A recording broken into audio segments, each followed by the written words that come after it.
Welcome to Gentle's World Agency, where we bring to you the latest updates around the world. On this report, what is known on day 206 of the invasion is that over Moscow's protests, the UN allowed Zelensky to give a video message.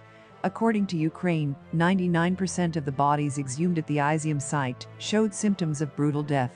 Despite resistance from Russia, member states of the UN have decided to create an exception to enable Volodymyr Zelenskiy to address the General Assembly by video next week.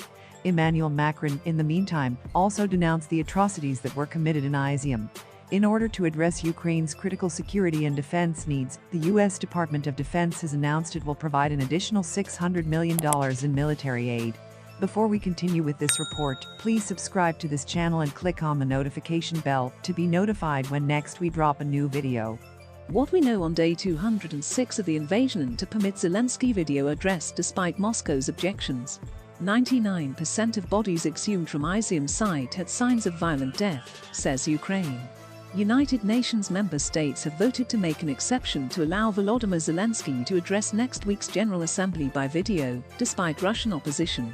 Of the 193 member states, 101 voted on Friday in favor of allowing the Ukrainian president to present a pre-recorded statement instead of in person as usually required. 7 members voted against the proposal, including Russia. 19 states abstained. Virtually all the exhumed bodies in Izium had signs of violent death, Ukraine's regional administration chief said of a mass burial site discovered after Kyiv's forces recaptured the East Ukrainian town. Exhumers had uncovered several bodies with their hands tied behind their backs, and one with a rope around his neck, Oleg Senekivov, head of Kharkiv regional administration, said on Friday. Among the bodies that were exhumed today, 99% showed signs of violent death, he said on social media. The European Union was deeply shocked at the mass graves discovered by Ukrainian officials in Izium, said the bloc's foreign policy chief, Josep Borrell. We condemn these atrocities in the strongest possible terms. The French president, Emmanuel Macron, also condemned what he described as the atrocities committed in Izium, joining growing outrage in Western countries over the burial site. Ukrainian armed forces have hit 4 areas held by Russian troops, according to the General Staff of the Ukrainian Armed Forces.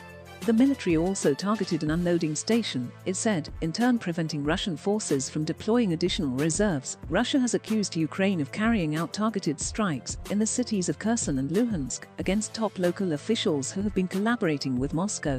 At least 5 HIMARS missiles crashed into the central administration building in Kherson, which Russian troops have occupied since March after arriving from Crimea. Video from the scene showed smoke pouring out of the complex. In the eastern city of Luhansk, a pro-Russian prosecutor died with his deputy when their office was blown up. The cause of the explosion was not immediately clear. President Volodymyr Zelenskyy's senior advisor, Mikhailo Podolyak, said Ukraine was not behind the blast further south. The Russian-backed separatist authority in Berdyansk also blamed Kyiv for the double murder of a deputy head of the military civil administration and his wife, who headed the city's territorial election commission for the referendum. In the southern oblast of Zaporizhzhia, there were also reports on Friday of a powerful explosion in the Russian-occupied Melitopol, said Ivan Fedorov, mayor of Melitopol. I hope the Russian fascists have suffered losses among the personnel and equipment, he said. Awaiting good news from the armed forces of Ukraine. The Russian president, Vladimir Putin, made his first public comment since his troops were forced to withdraw from the territories they held in the northeast, a move that prompted unusually strong public criticism from Russian military commentators. Putin said he invaded Ukraine because the West wanted to break up Russia. He grinned when asked about Ukraine's recent military success, saying, "Let's see how it develops, how it ends up."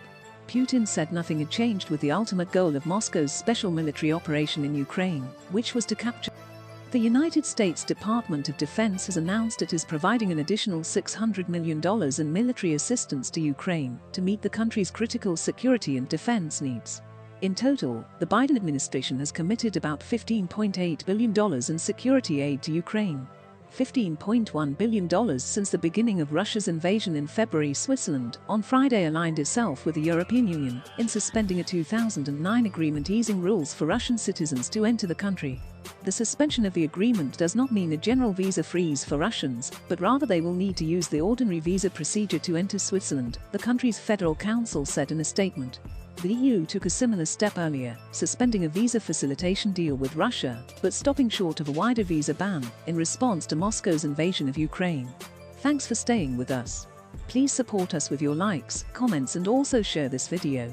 Don't forget to subscribe to this channel and to click on the notification bell to be notified when next we drop a new video. See you in the next report.